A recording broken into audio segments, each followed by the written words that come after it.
बांसवाड़ा जिले की बागीदौरा विधानसभा को अत्यंत पिछड़ा एवं भूखा क्षेत्र माना जाता हो, लेकिन इस विधानसभा का ऐतिहासिक महत्व इसे देश दुनिया के मानचित्र पर अपनी पहचान दिलाता है। इसी विधानसभा क्षेत्र में मानगढ़ की वह पहाड़ी मौजूद है जो न सिर्फ गुजरात और राजस्थान की सीमाओं का निर्धारण करती है, बल्कि आदिवासी अंचल में गोविंद गुरु के सिद्धांतों को जन जन तक पहुंचाने का बिगुल भी बजाती है। आदिवासी दिवस पर देखिए मेवाड़ जगत की खास पेशकश।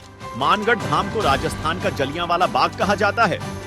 17 नवंबर 1913 में यहाँ अंग्रेजों ने 1500 आदिवासियों का किया था संहार।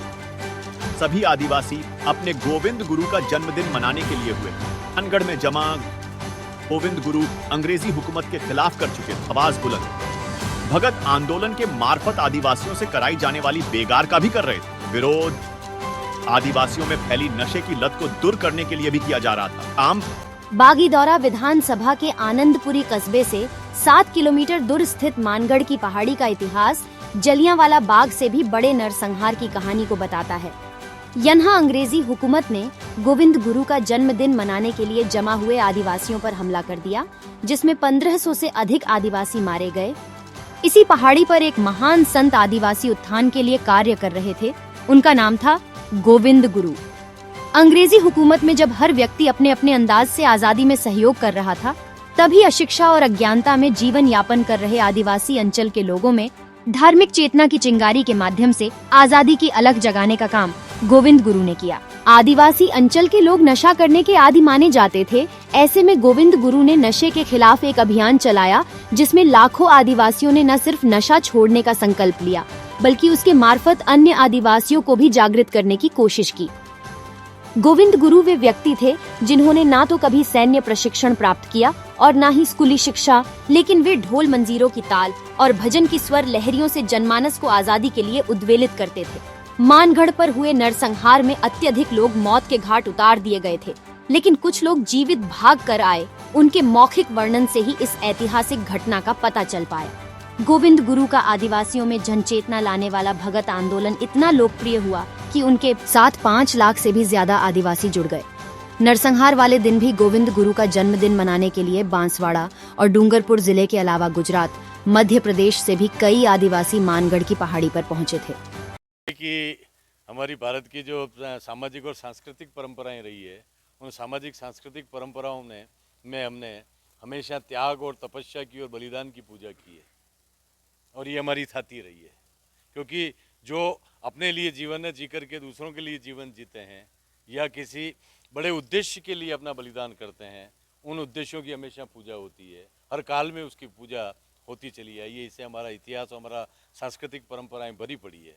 उसी कड़ी में हम देखें कि जो मानसिंह धाम है, जो कि आनंदपुरी के करीब है, बांसवाड़ा जिले में ये स्थान है, और यहाँ पर जो है आप देखें कि राजस्थान, मध्य प्रदेश और गुजरात 3 स्टेट की 3 राज्यों की सीमाएं लगती है।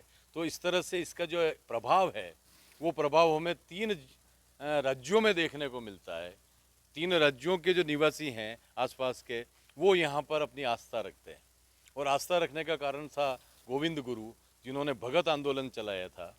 और भगत आंदोलन के लिए उन्होंने सबसे पहले संप सभा की स्थापना करके एक सामाजिक जागृति का प्रयास किया कि जब तक हम अपनी बुराइयां नहीं छोड़ेंगे, अपनी कुरीतियों का परित्याग नहीं करेंगे, तब तक समाज का उत्थान आर्थिक रूप से नहीं हो सकता। हमें अपनी बुराइयों को, विकृतियों को त्यागना पड़ेगा।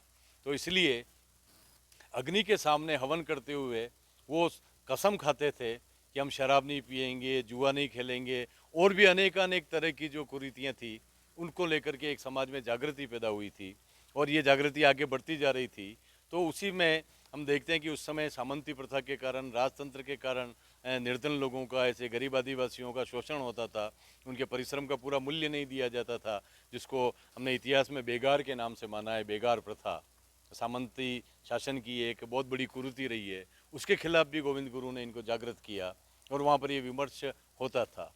इसको लेकर के जब यहाँ पर गोविंद गुरु के जन्मदिन पर वहाँ मानगढ़ पर सभी लोग इकट्ठे होते थे, और ये वही दिन था जब सभी लोग मेले के रूप में उसको एंजॉय करने के लिए, मनाने के लिए आए थे।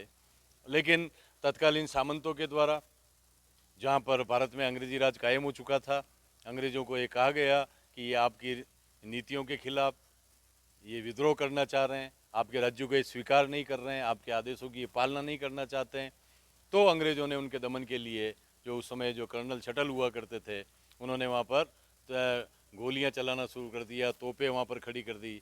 इस तरह से हम देखें कि आदिवासियों में जो कि हज़ारों लोग वहाँ पर इकट्ठे थे, उन हज़ारों लोगों में से कम 1,500 लोग जो थे वो मारे गए थे।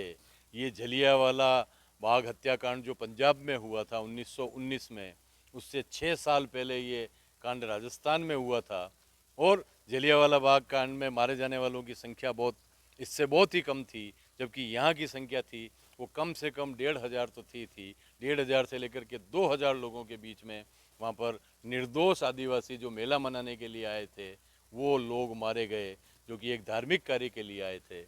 इसलिए इतिहास में इसको एक पवित्र स्थान के रूप में लोक आस्थाओं के कारण माना जाता है, और वहाँ पर लोगों की जो आस्था है वहाँ पर आज भी जाकर के उन शहादत दिए हुए उन हुतात्माओं की पूजा की जाती है, उन्हें स्मरण किया जाता है और उनके नाम का अग्नि का दीप प्रज्वलित किया जाता है।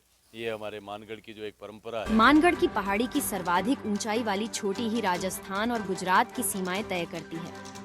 गुजरात सीमा में गुजरात की सरकार इस इतिहास को जीवंत रखे है, तो वहीं अब राजस्थान सीमा में यहाँ की सरकारें भी इसे ऐतिहासिक धरोहर बनाने से नहीं चुक रही। जलियांवाला बाग से भी बड़े आजादी के इस नरसंहार को अब 110 साल का समय बीत चुका है और अब राजनेताओं की विशेष रुचि भी नजर आती है। राजस्थान सीमा में आने वाली मानगढ़ की पहाड़ी पर भी अब गोविंद गुरु पैनोरमा के साथ शहीद स्मारक बनाया गया है, जो कि आदिवासियों के साथ देश के हर नागरिक की आस्था इस स्थान के प्रति और प्रगाढ़ करता है। यही नहीं, मानगढ़ की इस पहाड़ी को आदिवासी अंचल में तीर्थ स्थान के रूप में माना जाता है और यही वजह है कि आदिवासी अंचल के लोगों को अपनी अपनी पार्टी की ओर आकर्षित करने के लिए राजनेता भी अब इस ओर रुख करने लगे हैं। हालांकि इतिहासकारों का मानना है कि राजनीतिक हलचल बढ़ने से इस स्थान को अंतर्राष्ट्रीय स्तर पर पहचान मिली है। और अब विकास को लेकर के, चूँकि आज हमारा जो भी ध्रुवीकरण है इस देश का, वो ध्रुवीकरण जो है वो राजनीतिक लाभ के लिए एक ध्रुवीकरण हमें देखने को मिलता है, और जिस समाज की संख्या ज़्यादा है उस समाज को कैसे प्रभावित किया जाए उसको लेकर के एक ध्रुवीकरण हमारे को देखने को मिलता है। उनके महापुरुषों को लेकर के, उनके तीज त्योहारें, उनकी आस्थाओं को लेकर के, उनके प्रति अपना जो है संभाव या सद्भावना बता करके उस समाज को अपनी ओर करने का एक जो राजनीतिक प्रयास है वो सभी राजनीतिक दलों के द्वारा समय समय पर किए जाते हैं। लेकिन इसका एक फ़ायदा हमें ज़रूर प्राप्त होता है कि इस तरह के राजनीतिक हस्तक्षेप के कारण जब बड़े स्तर पर ये चीज़ें होती है तो हम देखते हैं कि कहीं न कहीं उन स्थानों को जो एक इतिहास के पन्नों में दब गए हैं या धुंधली स्मृतियाँ जिनकी है, वो कहीं न कहीं इतिहास विश्व के पर्यटकों के लिए भी वो प्रसिद्धि को प्राप्त करते हैं। ये फ़ायदा हमें ज़रूर होता है।